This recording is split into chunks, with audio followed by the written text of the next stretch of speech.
I'm Renee and I will be addressing the argument that homeschooling adequately prepares students to become successful in life.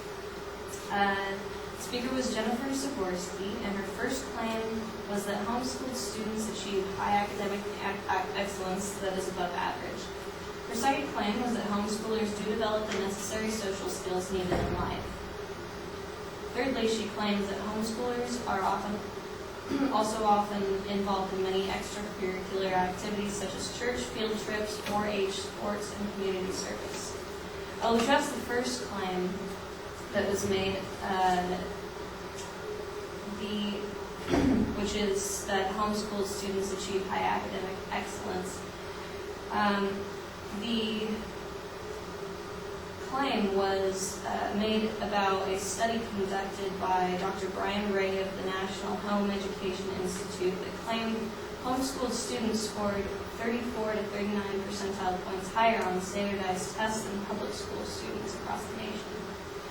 Unfortunately, this evidence is not conclusive because, according to the National Center of Educational Statistics, homeschooled children fit different demographics than the general populace. These demographics generally do well on standardized tests, whether or not they are homeschooled or in the public school system. First, a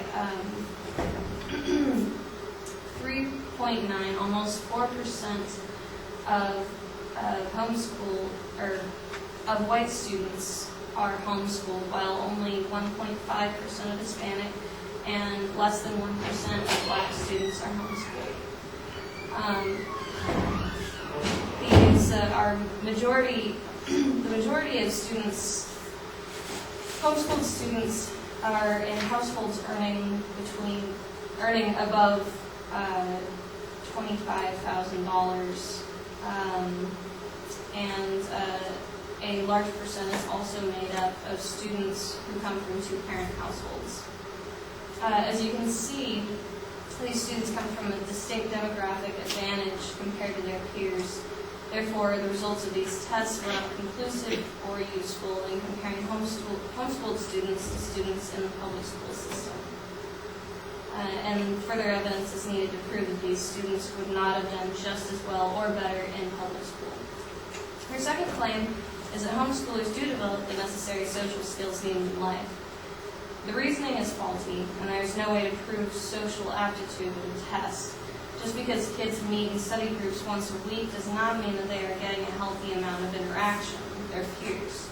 At best, the homeschooled students meet in groups maybe weekly, monthly, which holds no comparison to the 8 hours, 5 days a week that normal public school children are in school.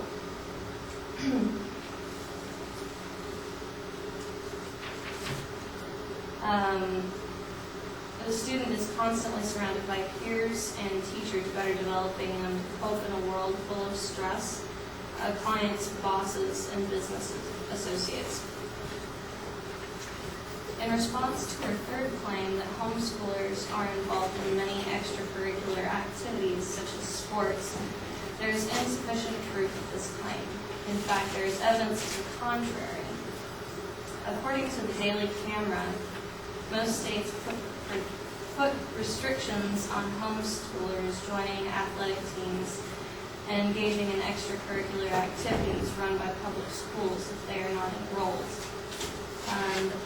She made reference to the TiVo Act that is being lobbied in the Capitol. This is being lobbied in the Capitol because of this reason.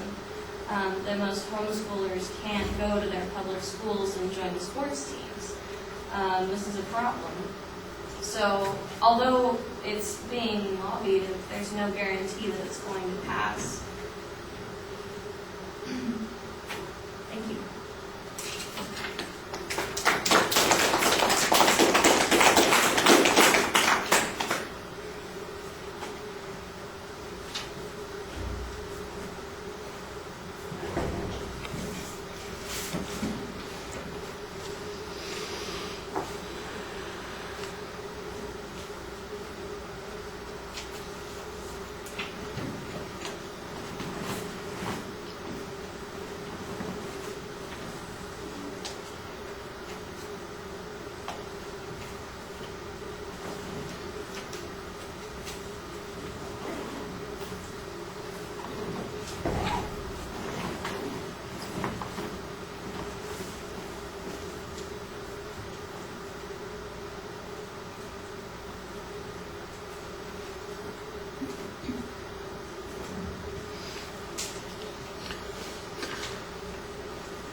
All right.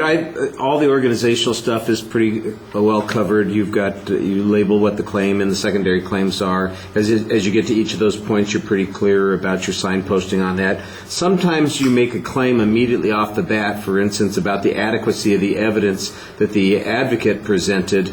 On that third point especially, I thought that you started off with a challenge on it, but I'm not exactly sure that you follow through on that. You have a good reason why there might not be enough here, and you present a counterclaim on that, but I'm not sure that you explain what was problematic about the evidence that the advocate presented in the first place. That you've got an explanation, I think, is fine, but you start off by saying that there's a problem with the evidence or the information that the advocate presented, and I didn't quite understand that. I think that the challenge on the first point on the research is a good one to have. Of course, if homeschoolers are the ones that are being described, and that's all the evidence is attempting to do, you may in fact be challenging something that is not in dispute.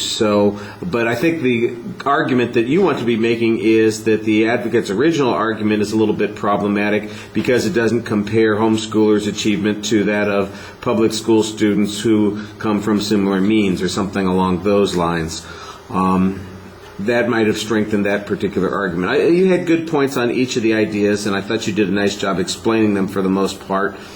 Sometimes your challenges could be a little bit more forceful. The analysis of the advocate's evidence was not always consistent, but you did do a good job presenting your claims pretty clearly. All right. Thank you.